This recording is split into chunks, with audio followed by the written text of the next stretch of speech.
അന്തരിച്ച മുൻ പ്രധാനമന്ത്രി ഡോക്ടർ മൻമോഹൻ സിംഗിന് രാജ്യത്തിന്റെ അന്ത്യാഞ്ജലി. ഡോക്ടർ മൻമോഹൻ സിംഗിന്റെ വിയോഗത്തിൽ രാജ്യത്ത് 7 ദിവസത്തെ ദുഃഖാചരണം പ്രഖ്യാപിച്ചിട്ടുണ്ട്. മൃതദേഹം കോൺഗ്രസ് ദേശീയ ആസ്ഥാനത്ത് പൊതുദർശനത്തിന് വയ്ക്കും. സംസ്കാരം നാളെ നടക്കും. മൻമോഹൻ സിംഗിന്റെ വിയോഗത്തിൽ രാഷ്ട്രീയ മേഖലയിലെ പ്രമുഖർ ദുഃഖം രേഖപ്പെടുത്തി. ജൻപഥിലെ ഡോക്ടർ മൻമോഹൻ സിംഗിന്റെ വസതിയിൽ നിന്ന് നിതിൻ അംബുജൻ ചേരുകയാണ്.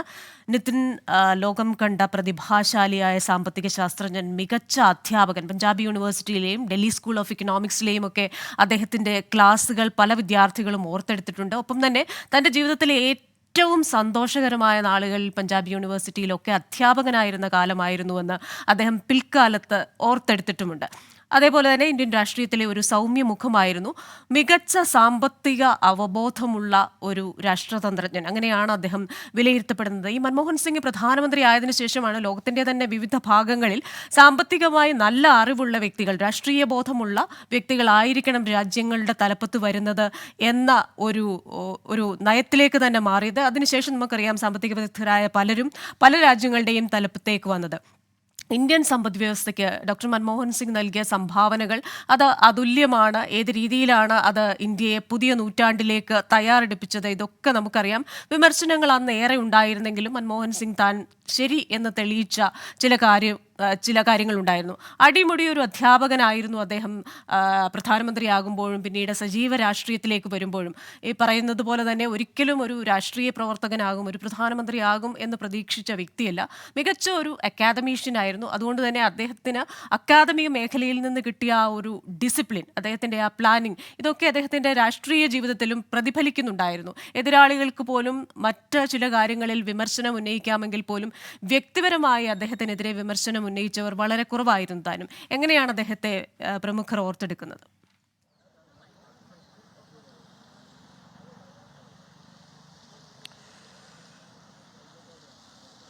ക്രിസ്റ്റിന, യഥാർത്ഥത്തിൽ 1991 സാഹചര്യം അത് ഇന്ത്യൻ രാഷ്ട്രീയത്തിൽ അടയാളപ്പെടുത്തിയത് ശരിക്കും മൻമോഹൻ സിംഗിന്റെ പേര് എടുത്തു പറയേണ്ടതാണ്. കാരണം നമുക്കറിയാം, 1991 അദ്ദേഹം രാജ്യസഭയിലെത്തുന്നത്. പിന്നീട് ധനമന്ത്രിയും ആയിട്ടുണ്ട്. നമുക്കറിയാം, നരസിംഹറാവുവിന്റെ മന്ത്രിസഭയിലെ കാലഘട്ടത്തിൽ അദ്ദേഹം ധനമന്ത്രിയാകുമ്പോൾ ഇന്ത്യയിലെ സാമ്പത്തിക സ്ഥിതിയിൽ വളരെ മോശപ്പെട്ട നിലയിലാണ് അദ്ദേഹം ഈ ഒരു പദവിയിലേക്ക് എത്തുന്നത്. അതും നരസിംഹറാവുവിന്റെ നിർബന്ധത്തിന് വഴങ്ങിയാണ് അദ്ദേഹം രാഷ്ട്രീയത്തിലേക്ക് ഇറങ്ങുന്നതും. പിന്നീട് അദ്ദേഹം അന്ന് 1991 നടത്തിയ ബജറ്റ് ഒരുപക്ഷെ ഇന്ത്യയുടെ സാമ്പത്തിക വ്യവസായ രംഗത്ത് വലിയ മാറ്റങ്ങൾ വഴിവെച്ചു എന്ന് തന്നെയാണ് ചരിത്രത്തിലടക്കം പിന്നീട് നമ്മൾ കണ്ടിട്ടുള്ളതും. പ്രമുഖരും ആ ഒരു കാര്യം തന്നെ ഇപ്പോഴും അത് ഏത് ഘട്ടത്തിലും അത് മൻമോഹൻ സിംഗിന്റെ ചരിത്രം പറയുമ്പോൾ എപ്പോഴും പ്രമുഖരടക്കം സാമ്പത്തിക വിദഗ്ധരടക്കം ഈ ഒരു കാര്യങ്ങളെല്ലാം സൂചിപ്പിക്കാറുണ്ട്. അതിനുശേഷം പിന്നീട് അദ്ദേഹം 2004 മുതൽ 2014 വരെ ഇന്ത്യയുടെ പ്രധാനമന്ത്രിയായ കാലഘട്ടത്തിലെ സാമ്പത്തിക നയങ്ങളും തീരുമാനങ്ങളും എടുത്തു പറയേണ്ടതാണ്. പലപ്പോഴും പ്രതിപക്ഷം അതിനെ രൂക്ഷമായ ഭാഷയിൽ വിമർശിക്കാറുണ്ട്. നേരെ സൂചിപ്പിച്ച പോലെ തന്നെ വ്യക്തിപരമായ ഒരു പ്രതികരണങ്ങളിലേക്ക് പോലും ചില ഘട്ടങ്ങളിൽ കടന്നിട്ടുണ്ട്. മൗനി ബാബ എന്ന നിലയിലായിരുന്നു അമിത്ഷാ ഉൾപ്പെടെയുള്ളവർ മൻമോഹൻ സിംഗിനെ വിശേഷിപ്പിച്ചത്. അപ്പോഴും അദ്ദേഹം സ്വീകരിച്ച നയങ്ങളും തീരുമാനങ്ങളും ഒരുപക്ഷെ ഇന്ത്യൻ രാഷ്ട്രീയത്തിലും ഇന്ത്യന്റെ സാമ്പത്തിക രംഗത്തും അടയാളപ്പെടുത്തുന്ന ഒരു കാര്യമായിരുന്നു. നമുക്കറിയാം, റിസർവ് ബാങ്ക് ഗവർണർ അടക്കമുള്ള പദവികളിൽ ഇരുന്ന വ്യക്തിയാണ്. നേരത്തെ സൂചിപ്പിച്ച പോലെ പല പ്രധാനമന്ത്രിമാർ, ഇന്ദിരാഗാന്ധി, മൊറാർജി ദേശായി ഉൾപ്പെടെയുള്ള മിക്ക പ്രധാനമന്ത്രിമാരുടെ കാലത്തും അദ്ദേഹം സാമ്പത്തിക നയങ്ങൾ, ഇവർ ഈ പ്രധാനമന്ത്രിമാർ സ്വീകരിക്കുന്ന സാമ്പത്തിക നയങ്ങൾക്ക് പിന്നിൽ മൻമോഹൻ സിംഗിന്റെ കൈകളും ഉണ്ടായിരുന്നു. അങ്ങനെ 1971 മുതൽ തന്നെ അദ്ദേഹം ഈ ഒരു നേരിട്ട് രാഷ്ട്രീയത്തിൽ ഇടപെട്ടില്ലെങ്കിൽ പോലും അദ്ദേഹത്തിന്റെ തീരുമാനങ്ങളെല്ലാം തന്നെ ഇന്ത്യയിൽ പല ഘട്ടങ്ങളിൽ നടപ്പാക്കിയിരുന്നു. അത്തരം സാഹചര്യങ്ങളെല്ലാം തന്നെ, അല്ലെങ്കിൽ അത്തരം കാര്യങ്ങളെല്ലാം തന്നെ ഇപ്പോൾ നേതാക്കളടക്കം ഓർത്തെടുക്കുന്നുണ്ട്. നേരത്തെ സൂചിപ്പിച്ച പോലെ തന്നെ, ക്രിസ്റ്റീന പറഞ്ഞ പോലെ തന്നെ, അതായത് ഈ അദ്ദേഹത്തിന്റെ വിയോഗത്തിന് ശേഷം നേതാക്കൾ ഏത് നിലയിലാണോ മൻമോഹൻ സിംഗിനെ ഓർത്തെടുക്കുന്നത് സൂചിപ്പിച്ചാൽ, ഒരു രാഷ്ട്രീയക്കാരൻ എന്നതിലുപരി ഒരു സാമ്പത്തിക വിദഗ്ധൻ എന്ന നിലയിൽ തന്നെയാണ് അദ്ദേഹത്തെ ഇപ്പോഴും ഓർത്തെടുക്കുന്നത് എന്ന് പറയേണ്ടിയിരിക്കുന്നു. ഒരു അധ്യാപകനായും ഒരു സാമ്പത്തിക വിദഗ്ധനായും അദ്ദേഹം എന്നും ഇന്ത്യയിൽ അടയാളപ്പെടുത്തുന്ന തീരുമാനങ്ങളെല്ലാം തന്നെ സ്വീകരിച്ചിട്ടുണ്ട്. എന്തായാലും 2014 ശേഷം പലപ്പോഴും മൻമോഹൻ സിംഗിന്റെ നയങ്ങളെല്ലാം തന്നെ പല ഘട്ടങ്ങളിലും വിമർശിക്കപ്പെട്ടപ്പോഴും അദ്ദേഹത്തിന്റെ സാമ്പത്തിക നയങ്ങളെ സംബന്ധിച്ച് അദ്ദേഹം നടത്തിയ പല പ്രതികരണങ്ങളും ഒരുപക്ഷെ പിന്നീട് അത് ശരിയാണെന്ന് കാലം തെളിയിക്കുന്ന ഒരു സാഹചര്യം ഉണ്ടായിരുന്നു. നേരത്തെ സൂചിപ്പിച്ചതുപോലെ നോട്ട് നിരോധനം, GST അടക്കമുള്ള കേന്ദ്ര സർക്കാർ, നരേന്ദ്രമോദി സർക്കാരിന്റെ ഈ നയങ്ങളെ കണക്കറ്റ വിമർശനം മൻമോഹൻ സിംഗ് നേരത്തെ നടത്തിയിരുന്നു.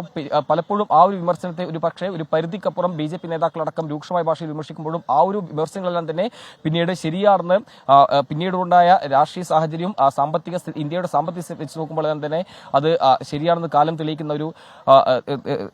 കാലം തെളിയിച്ചിരുന്നു. എന്തായാലും ഇന്നിപ്പോൾ അദ്ദേഹത്തിന്റെ ഈ വിടവാങ്ങൽ സമയത്ത്, പ്രത്യേകിച്ചും അദ്ദേഹത്തിന്റെ 92-ാം വയസ്സിലെത്തുമ്പോൾ അദ്ദേഹം ഇന്നലെ ഡൽഹി എയിംസിൽ വെച്ച് അദ്ദേഹം വിടവാങ്ങി. ഇന്നിപ്പോൾ അദ്ദേഹത്തിന്റെ മൃതദേഹം ഇപ്പോൾ 3 ജൻപത്തിലെ വസതിയിൽ എത്തിച്ചിട്ടുണ്ട്. ഇന്നിപ്പോൾ കൂടുതൽ നേതാക്കൾ ഇവിടേക്ക് എത്തും. രാഹുൽ ഗാന്ധി ഉൾപ്പെടെയുള്ള നേതാക്കൾ രാവിലെ തന്നെ ഇവിടേക്ക് എത്തുമെന്നാണ് മനസ്സിലാക്കാൻ സാധിക്കുന്നത്. അതോടൊപ്പം മല്ലികാർജ്ജുൻ ഖാർഗെ കൂടാതെ സോണിയാഗാന്ധി ഉൾപ്പെടെയുള്ള നേതാക്കൾ ഇവിടെ എത്തും. പ്രധാനമന്ത്രി നരേന്ദ്രമോദി അതോടൊപ്പം തന്നെ കേന്ദ്ര ആഭ്യന്തരമന്ത്രി അമിത്ഷാ ഉൾപ്പെടെയുള്ള നേതാക്കളും ഇവിടേക്ക് എത്തുമെന്ന് തന്നെയാണ് മനസ്സിലാക്കാൻ സാധിക്കുന്നത്. നേരത്തെ സൂചിപ്പിച്ച പോലെ തന്നെ കനത്ത സുരക്ഷാ ക്രമീകരണങ്ങൾ ഈ മേഖലയിൽ ഒരുക്കും. അതോടൊപ്പം തന്നെ അതിനുള്ള നടപടികൾ എന്തായാലും ഇപ്പോൾ തന്നെ ഈ 3 ജൻപത്തിലെ ഈ വസതിക്ക് സമീപം ആരംഭിച്ചിട്ടുണ്ട്. ഇന്നലെ പ്രധാനമന്ത്രി ഉൾപ്പെടെയുള്ളവർ എയിംസിലെത്തുമെന്ന വിവരമായിരുന്നു ആദ്യം പങ്കുവച്ചത്. പക്ഷേ പിന്നീട് ആ ഒരു തീരുമാനം മാറ്റി ഡൽഹിയിലെ ഇദ്ദേഹത്തിന്റെ 3 ജൻപത്തിലെ വസതിയിലേക്ക് എത്തുമെന്ന വിവരമാണ് എന്തായാലും നേതാക്കളടക്കം പിന്നീട് പങ്കുവച്ച വിവരം. നേരത്തെ സൂചിപ്പിച്ച പോലെ തന്നെ അദ്ദേഹം ഒരു പ്രധാനമന്ത്രി എന്ന നിലയിൽ അദ്ദേഹം ഇന്ത്യയിൽ അടയാളപ്പെടുത്തിയ തീരുമാനങ്ങളും നയങ്ങളും തന്നെയാണ് എന്നും ഓർമ്മിക്കപ്പെടുക.